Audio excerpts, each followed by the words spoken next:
You're watching David McElroy TV.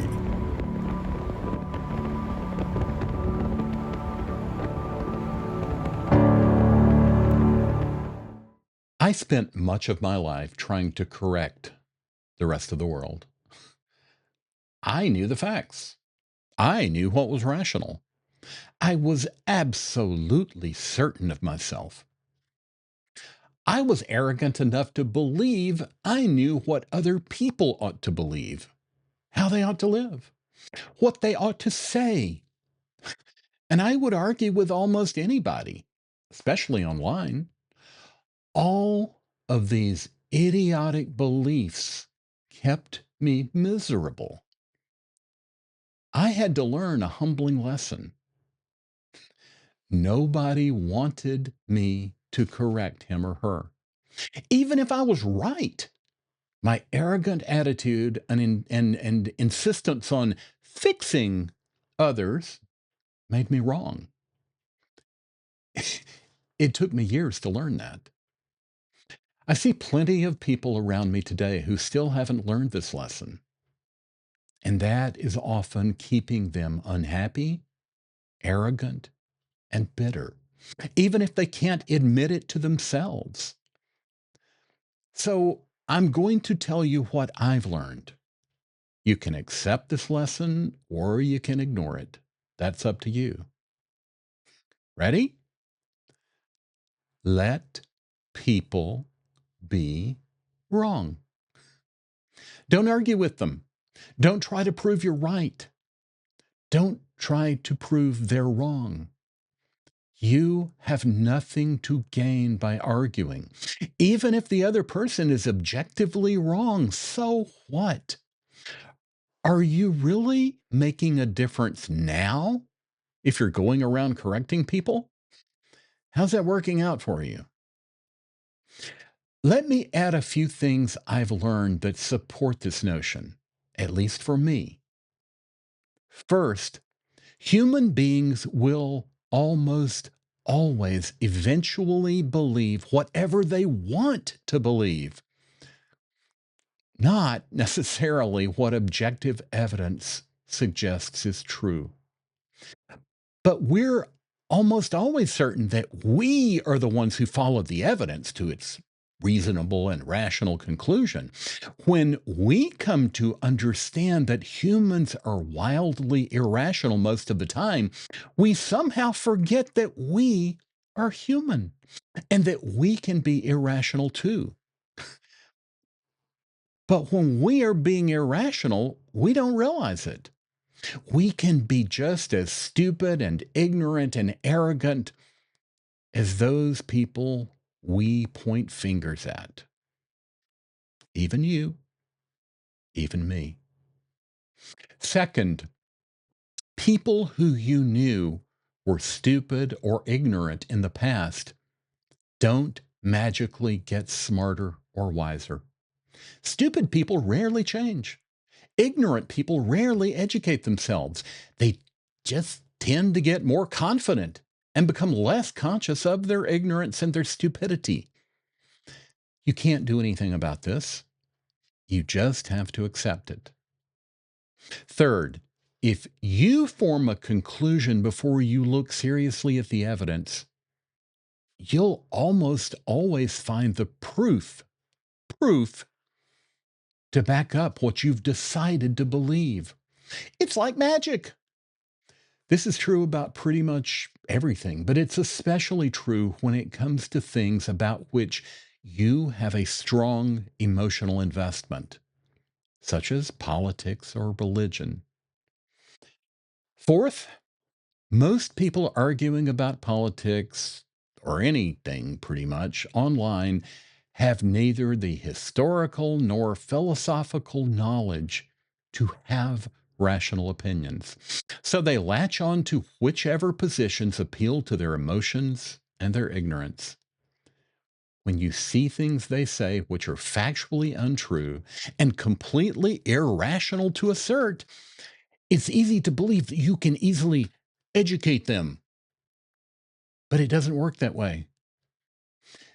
These people who are either ignorant or have low IQs don't understand this about themselves.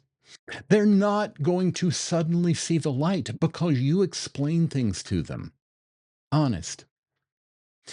Fifth, even when two people see the same set of facts, their conclusions can be entirely different, depending on their histories, values, needs, desires, and egos.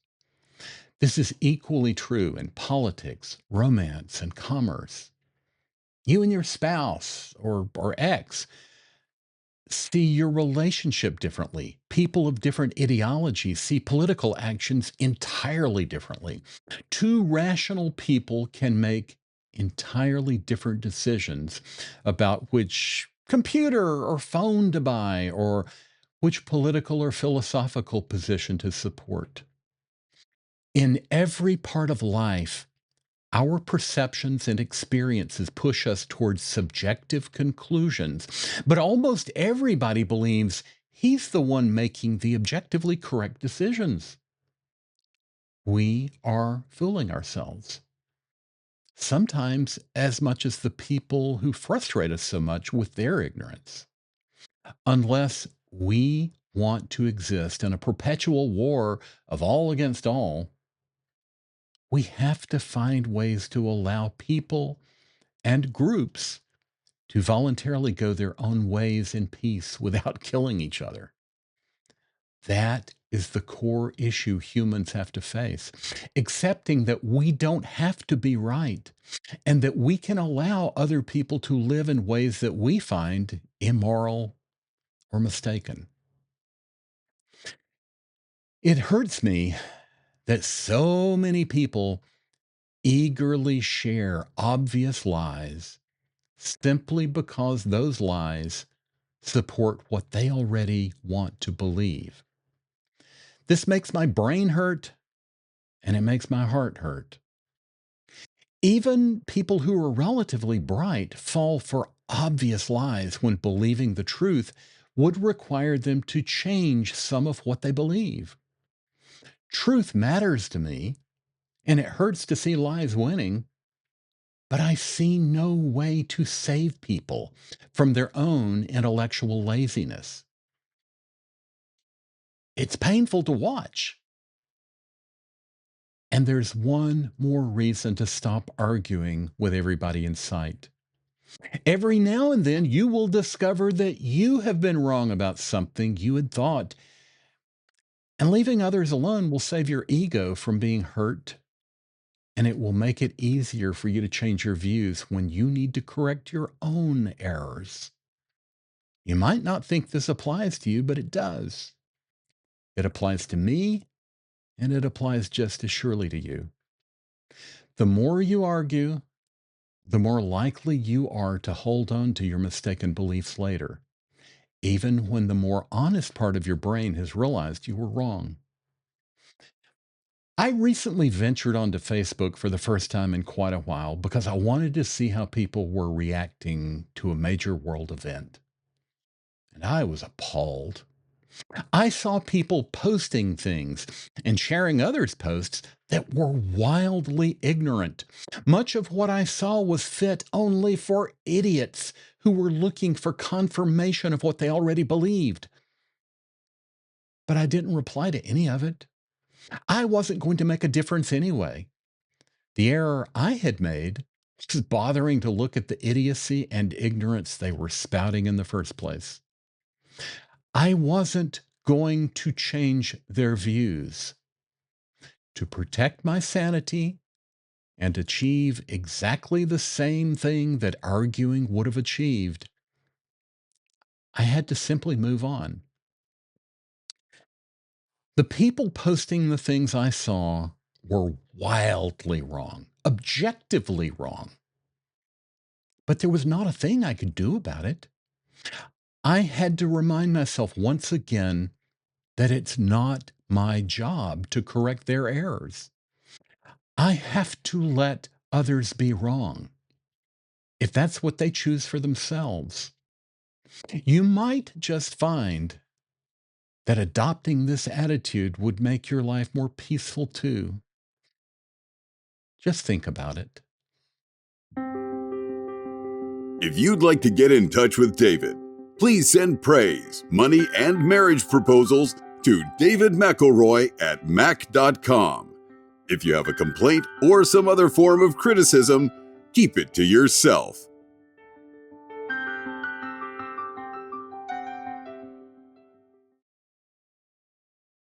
This episode is brought to you by Oliver's Neighborhood Watch Service. If you need a vicious carnivore to guard your property, to keep away all the local criminals and ne'er-do-wells, get in touch with Oliver for top-notch security. Call today for rates and availability. Yes! Not responsible for medical bills and liability claims from strangers and idiots injured by performance of security services.